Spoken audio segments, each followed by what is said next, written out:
Board exam 2026 में exam देने वाले हैं, तो मैं आपके लिए वीवीआई क्वेश्चंस लेकर आ चुके हैं जो यहाँ पे साइंस सब्जेक्ट का होने वाला है। तो इस वीडियो को पूरा देखिएगा। तो चलिए हम लोग एक एक करके सभी क्वेश्चंस को देख लेते हैं। अगर इस वीडियो को देखते हैं तो आपको यहाँ पे से 5 एग्जाम में आपके यहाँ से 5 नंबर फिक्स हो जाने वाले हैं। ठीक है, आपके एग्जाम में यहाँ से 5 नंबर फिक्स आने वाले हैं। तो इस वीडियो को अंत तक देख लीजिएगा। चलिए आपको एक एक क्वेश्चन कर दिखा देते हैं। जो सेक्शन ऑप्शन नंबर यानी कि सेक्शन ए में ही आपको 30 का पेपर से पूछे जाने वाले हैं। पहला क्वेश्चन देखिए हमसे क्या पूछ रहा है कि यहाँ पे देखिए पहला क्वेश्चन पूछ रहा है कि निम्नलिखित में से कौन सी अभिक्रिया यानी कि ऊष्माशोषी अभिक्रिया है। तो ऑप्शन नंबर ए में देखिए लिखा गया। हम लोग यहाँ पे डायरेक्ट आपको सही आंसर बताएंगे। ठीक है, डायरेक्ट जो सही आंसर आपको डायरेक्ट आंसर बताएंगे ताकि आपका ज़्यादा समय यहाँ पर नहीं जाएगा। ठीक है, देखो इसका राइट आंसर हो जाएगा ऑप्शन नंबर डी। क्या हो जाएगा, जो है कैल्शियम कार्बोनेट के अपघटन के त्वरित यानी चूना पत्थर कार्बोनाइट का ठीक है बनना होता है, यानी कि ऑप्शन नंबर इसका डी राइट आंसर हो जाएगा। चलिए अगले क्वेश्चन देख लेते हैं। क्वेश्चन नंबर 2 में ध्यान से क्वेश्चन नंबर 2 में से देखिए क्या पूछ रहा है कि यहाँ पे देखिए क्वेश्चन नंबर 2 में कि नमी वाले ठीक है यहाँ पे देखिए नमी वाले दिन यानी कि हाइड्रोजन क्लोराइड के गैस तैयार करने के लिए दौरान गैस का आमतौर पर कैल्शियम क्लोराइड के युक्त के ट्यूब के ठीक है गुजारा जाता है। तो गाढ़ ट्यूब में लगे कैल्शियम क्लोराइड की भूमिका क्या है। जिसकी भूमिका क्या है तो देखिए सबसे इसका भूमिका है कि गैस की नमी से यानी कि अवशोषित करना होता है। ठीक है, गैस की नमी से अवशोषित करना होता है, यानी कि ऑप्शन नंबर यहाँ पे सी राइट आंसर हो जाएगा। चलिए अगले क्वेश्चन देखते हैं।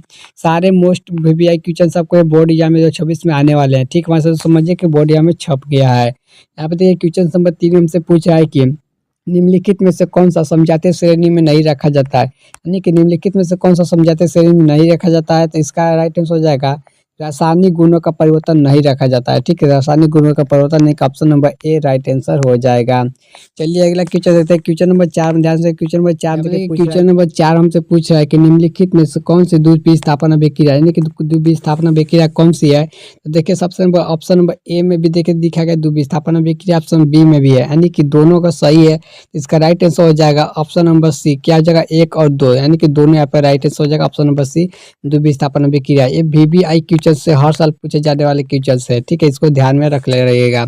चलिए अगला क्वेश्चन देते हैं। क्वेश्चन नंबर 6 में ध्यान दें। क्वेश्चन नंबर यहाँ पे 5 क्वेश्चन नंबर 5 में देखिए हमसे क्या पूछ रहा है कि इसमें देखिए पूछ रहा है कि जल का यानी कि विद्युत अपघटन यानी कि विद्युत अपघटन जब करता था अभिक्रिया जल के विद्युत अपघटन के दौरान मुक्त होने वाले हाइड्रोजन और ऑक्सीजन का गैसों का मोल अनुपात क्या होता है। जो मुक्त होता है उसका होता है 2:1 होता है। किस ऑप्शन में दिख रहा है, तो ऑप्शन नंबर यहाँ पे देखिए ऑप्शन में बी राइट आंसर। क्या जगह 2:1 होता है, यानी कि इसका यहाँ पे ख्याल रख लीजिएगा। चलिए अगला क्वेश्चन देखते हैं। क्वेश्चन नंबर 6 क्वेश्चन नंबर 6 में सब लोग ध्यान से क्या पूछ रहा है कि यहाँ पे जलीय यहाँ पे लाल घोल है जिसको लाल लिटमस को घोल को नीला कर देता है, यानी कि नीला कर देता है। तो निम्नलिखित में से किस घोल के अधिक मात्रा में मिलाने से परिवर्तन का उल्टा हो जाएगा।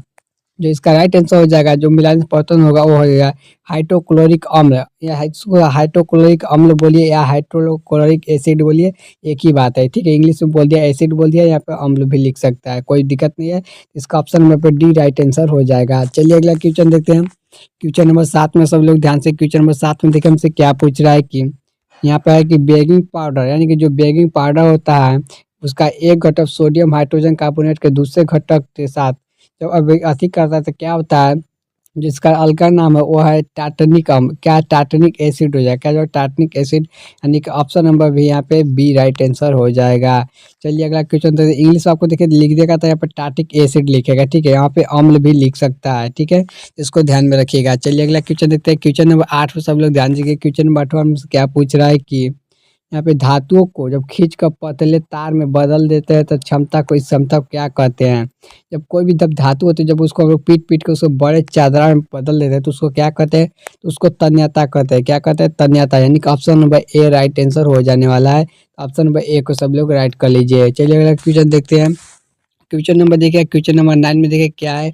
यहाँ पे देखिए पूछ रहा है कि निम्नलिखित में से कौन सी आयनिक यौगिक नहीं है। निम्नलिखित में से कौन सी आयनिक यौगिक नहीं है। तो देखिए इस आप ऑप्शन में है जब तक कि HCl और CCl4 ये आयनिक यौगिक नहीं, यानी कि 2 और 3 नहीं है। तो किस में ऑप्शन जाए तो ऑप्शन में बी राइट आंसर हो जाएगा। क्या जाएगा, ऑप्शन में बी राइट आंसर हो जाएगा। तो ऑप्शन में बी को राइट कर लीजिए। चलिए क्वेश्चन देख लेते हैं। क्वेश्चन नंबर 10 में सब लोग ध्यान से। क्वेश्चन नंबर 10 में देखिए हमसे क्या पूछ रहा है कि निम्नलिखित में से, यहाँ पे देख साफ साफ देखिए लिखा गया कि निम्नलिखित में से किस यौगिक में OH का प्राथमिक समूह नहीं होता था। किस में होता है? तो OH किस में होता है? तो होता है क्या, सबसे पहले देखिए यहाँ पे बाइटनॉल में हो जाएगा। क्या हो जाएगा? बाइटनॉल, यानी कि जिसमें ऑल लग गया उसी में हो जाता है, ठीक है, बाइटनॉल में हो जाएगा, यानी कि option number B right answer हो जाने वाला है। चलिए अगला क्वेश्चन देते हैं। क्वेश्चन नंबर 11 में सब लोग ध्यान से देखिए, हमसे पूछ रहा है कि यहाँ पे एक यौगिक दिया गया है जिसका नाम पूछ रहा है। तो देखिए यहाँ पे कितने कार्बन है? यहाँ पे देखिए 1 2 यहाँ पे 3, यहाँ पे टोटल 3 कार्बन से क्या होता है? प्रोप होता है। यहाँ पे देखिए OH लगा हुआ है, ठीक है, यहाँ देखिए लास्ट में जो समूह है OH लगा है, तो यहाँ पे प्रोपेनॉल हो जाता है। किस में लिखा गया? प्रोपेनॉल। देखिए यहाँ पे लिखा गया है जो प्रोपेनॉल, यहाँ पे देखिए ऑप्शन नंबर पे यहाँ पे बी नहीं है, ठीक है, प्रोपेनॉल ऑप्शन नंबर ए है, ठीक, ऑप्शन नंबर ए है प्रोपेनॉल। तो ऑप्शन नंबर ए को यहाँ पे राइट आंसर कर लीजिए, option number A right answer हो जाएगा। चलिए अगला क्वेश्चन देखते हैं। क्वेश्चन नंबर 12 में सब लोग ध्यान से देखिए, यहाँ पे देखिए क्या पूछ रहा है कि आहार नली में किस भाग से भोजन की अंतिम पाचन होती है? तो जो आहार नली में भोजन की पाचन होती है वो छोटी आंत से होती है। किससे होती है? छोटी आंत से, यानी कि ऑप्शन नंबर पे यहाँ पे डी राइट आंसर हो जाएगा, छोटी आंत, ठीक है, ऑप्शन नंबर डी को राइट कर लीजिए। चलिए अगला क्वेश्चन देख लेते हैं। क्वेश्चन नंबर 13 में सब लोग ध्यान से, क्वेश्चन नंबर 13 में से क्या पूछ रहा है कि यहाँ पे साफ साफ देखिए लिखा गया है कि श्वसन के दौरान गैस का आदान प्रदान यहाँ होता है। श्वसन दौरान गैस का आदान प्रदान जो होता है वो होता है यहाँ पर सबसे पहले वो फेफड़े के, ठीक है, फेफड़े के एलविक यौगिक के द्वारा होता है, ठीक है, ऑप्शन नंबर इसका बी राइट आंसर हो जाने वाला है। चलिए अगला क्वेश्चन देख लेते हैं। क्वेश्चन नंबर 14 में सब लोग ध्यान से देखिएगा। क्वेश्चन नंबर 14 में से क्या पूछ रहा है कि यहाँ पे देखिए क्वेश्चन में बड़ा लिखा गया, लेकिन ध्यान से हम लोग पढ़ के बताते हैं आपको।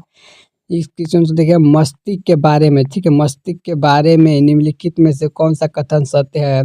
ऑप्शन नंबर ए में यहाँ देखिए इसे दिखा गया है कि मस्तिष्क का मुख्य सूचना वाला भाग प्रश्न मस्तिष्क है। और फिर श्वसन वाला यहाँ पे देखिए लिखा गया है श्वसन गंध स्मेद्री यानी वृद्धि आत्म केंद्र की मस्तिष्क का स्थिति है। फिर लाल लाल उल्टरिच यहाँ पे रक्त चैंपी जैसी अक्षय क्रिया का मस्तिष्क का यहाँ पे मेडुला द्वारा नियंत्रित होता है। यहाँ पे देखिए लिखा गया है सेब्रेलम शरीर के मुर्दा का संतुलन। तो जो इसका देखिए राइट आंसर हो जाएगा, क्योंकि देखिए कोई नियंत्रण नहीं करता है, जिसका देखिए राइट आंसर हो जाएगा ऑप्शन नंबर 2 और 3 सही था, ठीक है, ऑप्शन नंबर 2 और 3 सही था, इसलिए ऑप्शन नंबर इसका सी राइट आंसर हो जाने वाला है, ठीक है। चलिए अगला क्वेश्चन देख लेते हैं। क्वेश्चन नंबर देखिएगा, क्वेश्चन नंबर 15 में से क्या पूछ रहा है कि इस क्वेश्चन से क्या पूछ रहा है कि मैं कि बेमेल जोड़ी का चयन करना है, ठीक है, बेमेल जोड़ी का चयन करना है। तो देखिए जो बेमेल जोड़ी का जो चयन होता है वो होता है ऑप्शन नंबर 8 राइट आंसर हो जाएगा। क्या हो जाएगा? एड्रेनालाइन ब्यूटेनाइल ग्रंथि होता है, यानी कि option number A right answer हो जाएगा। चलिए option number A right answer. चलिए अगला क्वेश्चन देख लेते हैं। क्वेश्चन नंबर 16 में सब लोग ध्यान से, क्वेश्चन नंबर 16 में से क्या पूछ रहा है कि एक फूल में, ठीक है, एक फूल में नर और मादा युग्म के अंकुर कोशिका का उत्पन्न करने वाला भाग जो होता है कौन सा होता है? तो परागकोश, यानी ठीक है, परागकोश और अंडाशय होता है, यानी कि ऑप्शन नंबर पे सी राइट आंसर हो जाने वाले हैं। चलिए अगला क्वेश्चन देख लेते हैं। क्वेश्चन नंबर देखिए 17। क्वेश्चन नंबर 17 में सब लोग ध्यान से क्या पूछ रहा है कि यहाँ पे देखिए पूछा है कि अमीबा यानी कि स्पाइरोकुराई, ठीक है, और इनकी प्रजनन की समस्याओं का विशेष यह क्या है? जो इसका ऑप्शन है, इसका राइट आंसर हो जाएगा यानी कि वे अलिंगी परजीव का प्रजनन कराते हैं, ठीक है, तो option number A right answer हो जाएगा कि वे अलिंगी रूप से प्रजनन करते हैं। चलिए अगला क्वेश्चन देख, ऑप्शन नंबर ए इसको राइट कर लीजिएगा। चलिए अगला क्वेश्चन देख लेते हैं। क्वेश्चन नंबर 18 में देखिए यहाँ पे लिखी गई कि नीचे दी गई, यानी कि जो नीचे दी गई है सूचनाओं के उस लक्ष्य के चयन जिसे उत्सर्जित किया जा सकता है लेकिन विस्तारित नहीं किया लिखा जा सकता है। जो इसका राइट आंसर हो जाएगा ऑप्शन नंबर हो जाएगा शरीर का आकार, ठीक है, शरीर का जो आकार हो जाएगा, ऑप्शन नंबर इसका सी राइट आंसर हो जाने वाला है। चलिए अगला क्वेश्चन देखते हैं। क्वेश्चन नंबर 19 में सब लोग ध्यान से देखिएगा। क्वेश्चन नंबर 19 में से पूछ रहा है कि यानी कि यहाँ पे देखिए लिखा गया साफ साफ, आप लोग क्वेश्चन नंबर 19 को देखिए, प्रकृति, ठीक है, यहाँ पे देखिए लिखा गया प्राकृतिक चयन द्वारा प्रजातियों का विशेष सिद्धांत दिया गया है। किसके द्वारा दिया गया है? ये जो दिया गया डार्विन के द्वारा दिया गया। किसके द्वारा? डार्विन, यानी कि option number B right answer हो जाएगा, डार्विन, ऑप्शन नंबर बी को राइट कर लीजिए। चलिए अगला क्वेश्चन देखते हैं।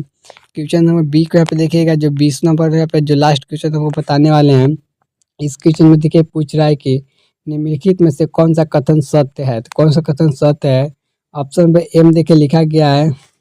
जो इसका राइट आंसर, चलिए हम लोग डायरेक्ट बताते हैं कि यहाँ पे देखिए सबसे पहले जो राइट आंसर है देखिए इसका राइट आंसर हो जाएगा option number A. Right answer क्या हो जाएगा, उत्तल लेंस में 4 डायोप्टर की शक्ति होती है जिसकी फोकस 0.25 सेंटीमीटर होती है।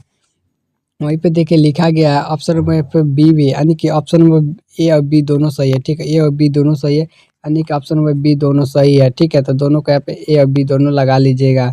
अगर वीडियो पसंद है तो वीडियो को लाइक कीजिए। 2000 बोर्ड 26 एग्जाम में देने वाले हैं, इस चैनल को सब्सक्राइब करके रख लीजिए, क्योंकि सही यहाँ पे मॉडल सेट कराए जाने वाले हैं।